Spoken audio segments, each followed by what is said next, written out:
오늘은 하나님과 화해하라 이런 제목으로 하나님의 말씀을 대언하고자 합니다. 우리는 예수님을 믿는 사람들입니다. 그런데요, 이제 막 믿은 사람이든 오래 믿은 사람이든 막론하고 오류에 빠져 있는 경우가 많습니다. 일단 마음으로 믿기만 하면, 여기서 믿는다는 것은 예수님이 나를 위해서 태어나시고 나를 위해서 고난을 받으시고 죽으시고 그리고 부활하시고 승천하시고 재림한 것을 말합니다. 이것을 믿기만 하면 이미 구원을 받았다고 생각을 합니다. 구원은 이미 따놓은 당상이니 그 이후에는 자신이 목표를 거창하게 수립을 합니다. 이것을 이루기 위해서 폭발적으로 기도를 하고 저돌적으로 밀어붙이는 것입니다. 목표를 성취하는 수단을 보면은 세상 사람과 다를 바가 없어요. 세상적인 방법으로 하는 것입니다. 생활하는 것도 보면은 세상 사람들과 다를 바가 전혀 없습니다. 믿는 것은 영으로 믿는 것이기 때문에 겉으로 보기에는 세상 사람들과 같아야 한다고 생각하는 것 같아요. 세상 사람들과는 달라서는 안 된다고 생각하는 것 같습니다. 믿는 사람인지 아닌지 판단은 최후의 심판 때 가서야 판가름이 날 것이라고 자위하면서 살아가는 사람이 많습니다. 그렇게 생각하기 때문에 세상 사람들과 구별된 삶을 살지도 않습니다. 회식 자리에 가면은 남에게 뒤질서라 술을 벌컥벌컥 마시고, 또 직장 동료들과 섞이면은 음담패설과 욕설도 결코 뒤지려 하지 않습니다. 대인관계라든지 일처리 과정을 봐도 세상 사람들과 똑같아요. 사고방식조차도 세상 사람들과 다른 점이 전혀 없어요. 다른 점이 하나 있다면 주일날 교회에 와서 주여 용서하여 주시옵소서 회개합니다. 모두가 다 그런 것은 아니죠. 극히 일부가 그래요. 그러다 보니까 오늘 본문이 밝히고 있는 것 같은 문제들이 생기는 것입니다. 오늘 본문은 이 불신자들을 향하여서 하시는 말씀이 아닙니다. 성도들에게 하시는 말씀이에요. 그러면 성도들은 구체적으로 어떠한 문제들을 안고 살아가고 있을까요? 첫 번째로 하나님과 원수가 되어 있으면서도 이를 깨닫지 못하고 살아가고 있습니다. 4절을 보니까 가늠하는 여자들이여 세상과 벗된 것이 하나님의 원수임을 알지 못하느뇨. 그런즉 누구든지 세상과 벗이 되고자 하는 자는 스스로 하나님과 원수되게 하는 것이니라 그랬어요. 여기서 가늠하는 여자들이여, 이것은 원문에는 이 여자들이 아니라 가늠하는 사람들이여 그렇게 되어 있습니다. 영어 성경을 봐도 adulterous people, 가늠하는 사람들이라고 되어 있습니다. 성경은 이 세상과 벗된 것이 하나님의 원수라고 말하고 있어요. 세상과 벗된 자들을 가늠하는 자들이라고 말하고 있습니다. 이 성경에서 가늠이라는 것은 구약 성경에서는 우상 숭배하는 것을 가늠이라고 말합니다. 그리고 신약 성경에서는 세상과 벗이 되는 것을 가늠하는 것이라고 정의를 하고 있습니다. 다시 말하면 이 육체적인 세계에서는 잘못된 남녀의 결합을 가늠이라고 말합니다. 그러나 이 영적인 세계에서는 구약 시대는 우상 숭배하는 것이 가늠이요, 오늘날 신약 시대에는 세상과 벗된 것이 가늠이라는 것입니다. 죄의 개념도 이 구약과 신약이 조금 틀립니다. 구약 시대에는 하나님의 명령을 불순종하는 것이 죄였어요.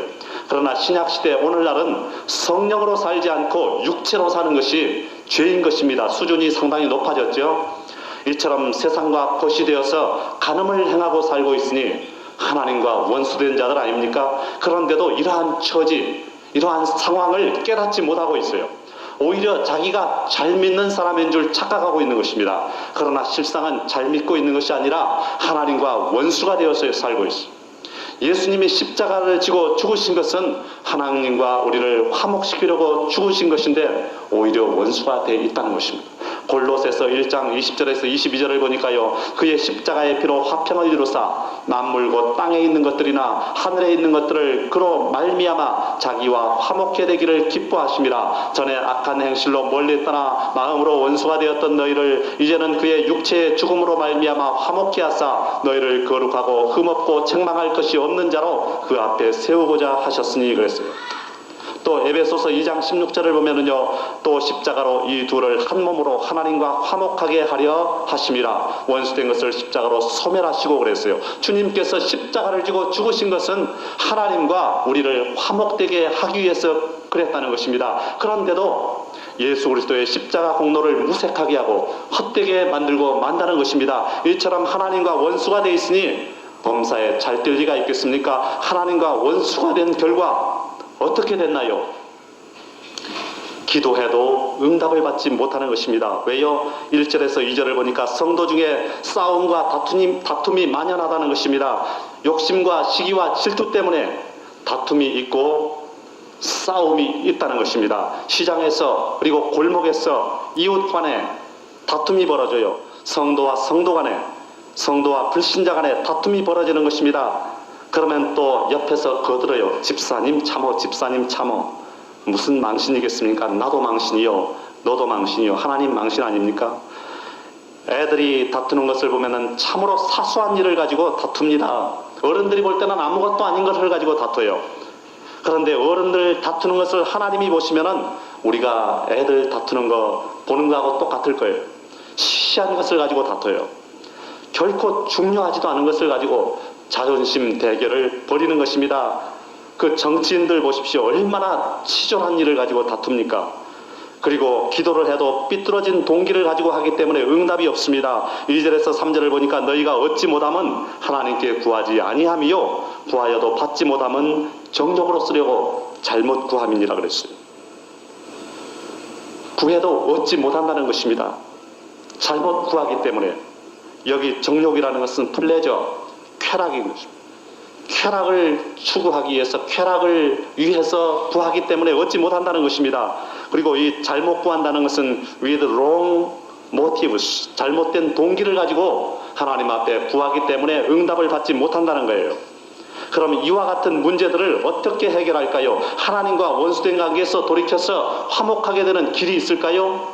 어떻게 하여야 하나님과 화해할 수가 있을까요? 첫 번째, 우리는 자신을 살필 줄 알아야만 되는 것입니다. 고린도후서 13장 5절에 보니까 너희가 믿음에 있는가 너희 자신을 시험하고 너희 자신을 확증하라. 예수 그리스도께서 너희 안에 계신 줄을 너희가 스스로 알지 못하느냐. 그렇지 않으면 너희가 버리운 자니라. 예수 그리스도께서 우리 안에 계시지 않으면 우리가 버린 자라는 것입니다. 신앙생활 중 자신을 살필 줄 알아야 된다는 거예요. 또 갈라디아서 6장 4절을 보니까요. 각각 자기의 일을 살피라. 그리하면 자랑할 것이 자기에게만 있고 남에게는 있지 아니하리니 그랬어요. 자기의 일을 살피라는 것입니다. 성도들은 뒤의 일은 잊어버리고 지난 일은 잊어버리고 항상 앞으로만 나가는 경향이 있어요. 성도들은 수치스러웠던 일 그리고 부끄러웠던 일은 불어 잊어버리려고 합니다. 그리고 앞으로 저돌적으로 전진하려고만 합니다. 성도들은 전진하려는 본능을 가지고 있는 사람들인 것 같아요. 그러나 사람은 자신을 뒤돌아볼 줄도 알아야만 되는 것입니다. 사람은 6일 동안 일하고 나면 하루 휴일이 있잖아요. 왜 휴일이 있습니까? 그것은 휴식하면서 자신을 뒤돌아보라고 하루 휴일이 있는 것입니다. 물론 우리는 그날을 주일로 지킵니다마는. 그리고 운전자는 2시간을 운전하고 나면은 휴식을 취하게 돼 있어요. 법에 그렇게 돼 있어요. 왜요? 휴식하면서 자신은 물론 차를 한 바퀴 돌아보라고. 신앙도 마찬가지인 것입니다. 무조건 앞만 보고 질주할 것이 아니라 가끔은 여유를 가지고 한 번쯤 자신을 뒤돌아봐야만 되는 것입니다. 하나님과 원수가 되어 있지는 않은가? 하나님과의 관계가 뭐가 잘못되어 있지는 않은가? 돌아봐야만 되는 것입니다. 그래서 어디서 잘못됐는지를 더듬어 올라가 찾아내야 돼요. 그리고 나서 회개할 것이 있으면 회개하고 돌이킬 것이 있으면 돌이키고 방향이 잘못되어 있으면 수정을 해야만 되는 것입니다. 우리가 실이나 비닐 끈, 나이론 끈 이런 것이 엉키면 어떻게 합니까? 어디서 엉켰는지를 찾아내야 그것을 풀 수 있잖아요. 그리고 아무리 노력을 해도 풀리지 않으면 그것을 잘라버려요. 우리도 어디서 잘못됐는지 더듬어 찾아야 돼요. 그리고 아무리 찾아도 못 찾겠으면 과거는 잘라버리고 하나님 앞에 새로운 다짐을 해야만 되는 것입니다. 여러분 자신을 돌아보고 살피는 여유를 갖게 되시기 바랍니다. 두 번째, 하나님과 화해하기 위해서는 7절을 보니까 하나님께 순복하라는 것입니다. 이 순복이란 말은 순할 순자에 옷복자를 쓰고 있습니다. 생각한데 이것은 전투복이 아니라는 뜻 같아요. 순한 옷을 입고 있는 것, 편안한 복장을 하고 있는 것, 이것은 하나님 앞에 싸울 의사가 없다는 것입니다. 하나님을 적대하지 않는다는 것입니다. 나가서 국어사전을 찾아보면요, 순복이라는 것은 순순히 잘 따름 그렇게 돼 있어요.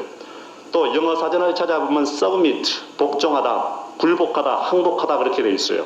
이 순복이라는 것은 하나님을 순순히 잘 따르고 복종하며 불복하고 하나님 앞에 항복하는 것을 말하는 것입니다. 그러면 어떻게 순복할까요? 어떻게 해야 하나님께서 인정하시는 순복이 될까요? 첫 번째, 먼저 하나님께 순종하겠다는 자세를 지녀야만 되는 것입니다. 우리가 애들을 키워보면요, 어릴 때는 부모님께 전적으로 순종합니다. 순종을 안 하면 큰일 나는 줄 알아요. 그런데 머리가 커질수록 순종을 안 해요. 왜? 그것은 자기 주장이 생겼기 때문인 것입니다. 자기 주장이 생겼어요. 그것마저도 순종해요. 뭐를요? 자기 주장. 다 내줘도 이것만은 못 내줘 하고 움켜쥐고 있는 게 사람마다 다 있어요. 그것마저도 순종해야.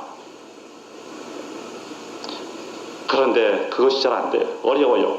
그러나 그것마저도 순종할 때 하나님이 기뻐하시고 축복을 해 주신다는 것입니다. 그 다음 7절을 보니까 마귀를 대적하라는 것입니다. 마귀를 대적하면 피한대요. 마귀를 대적하는 것, 이것은 하나님께 순복하는 하나의 방법이 되는 것입니다. 뭘 보니까요? 같은 절에 그것이 쓰여 있는 걸 보니까 옛날 전쟁터에서 그런 일이 많았습니다. 항복한 사람을 전선에 내보내요. 그래서 과거에 자기 나라 군대였던 그 군대하고 싸우게 해요. 그래야 완전한 항복인가가 증명이 되는 것입니다. 이런 예가 적절한지는 모르겠지만 우리도 이 세상에 속하여 마귀 휘하에 있던 사람들이었어요. 에베소서 2장 2절을 보니까 그때에 너희가 그 가운데서 행하여 이 세상 풍속을 좇고 공중의 권세 잡은 자를 따랐으니 곧 지금 불순종의 아들들 가운데서 역사하는 영이라. 우리가 구원을 받지 못했을 때는 마귀의 휘하에 있던 종들이었어요. 그러던 우리가 예수를 믿고 이제 마귀를 대적한다. 이것은 하나님께 대한 순복의 증거인 것입니다. 그런데 마귀를 대적할 때 무엇으로 대적을 할까요? 나의 자격으로는 불가능한 것입니다. 나의 힘으로도 불가능해요. 그럼 무엇으로 대적을 할까요? 베드로전서 5장 8절에서 9절을 보니까요, 근신하라 깨어라 너희 대적 마귀가 우는 사자같이 두루다니며 삼킬 자를 찾나니 너희는 믿음을 굳게 하여 저를 대적하라. 이는 세상에 있는 너희 형제들도 동일한 고난을 당하는 줄을 알미니라 그랬어요. 근신함으로 대적하라는 것입니다. 깨어 있음으로 대적하라는 것입니다. 믿음을 굳게 하여 대적하라는 것입니다. 또 에베소서 4장 26절에서 27절을 보니까요, 분을 내어도 죄를 짓지 말며 해가 지도록 분을 품지 말고 마귀로 틈을 타지 못하게 하라 그랬어요. 죄를 짓지 말라는 것입니다. 분을 품지 말라는 거예요. 왜요? 마귀가 틈타기 때문에. 또 무엇으로 대적을 하느냐? 요한계시록 12장 11절을 보니까요, 또 여러 형제가 어린 양의 피와 자기의 증거하는 말을 인하여 저를 이기었으니 그들은 죽기까지 자기 생명을 아끼지 아니하였도다. 예수님의 피와 하나님의 말씀으로 마귀를 대적하라는 것입니다. 예수님의 피요, 우리가 볼 때는 아무것도 아닌 것 같아도 영적인 세계에서는 예수님의 피를 말할 때 악마의 셋들, 귀신들이 무서워서 오돌오돌 떤다는 것입니다. 또 하나님의 말씀이요, 우리가 볼 때는 아무것도 아닌 것 같아도 영적인 세계에서는 여리고 성벽을 무너뜨리는 함성과 같은 것입니다. 마귀의 진을 무너뜨리는 위대한 능력이 있어요. 예레미야서 23장 29절을 보니까요, 나 여호와가 말하노라 내 말이 불같지 아니하냐, 반석을 쳐서 부스러뜨리는 방망이 같지 아니하냐, 그렇게 말씀을 하고 있습니다. 마귀가 볼 때, 그리고 천사가 볼 때 하나님의 말씀은 소멸하는 불인 것입니다. 숲을 태우는 불이에요. 그리고 바위를 치는 방망이인 것입니다. 그러므로 모두 다 예수님의 피와 하나님의 말씀으로 마귀를 대적하여 이기게 되시기 바랍니다. 그리고 마귀를 대적하면 마귀가 어떻게 반응을 하느냐? 7절에 보니까 피한다는 것입니다. 마귀를 대적하라, 그리하면 너희를 피하리라. 여러분, 하나님께 순종하는 자세를 가지십시오. 그리고 마귀를 대적함으로 하나님께 순복했다는 증거를 보이시기 바랍니다. 그래서 하나님과 화해하게 되시기 바랍니다. 세 번째로 하나님과 화해하기 위해서는 8절을 보니까 하나님을 가까이 하라는 것입니다.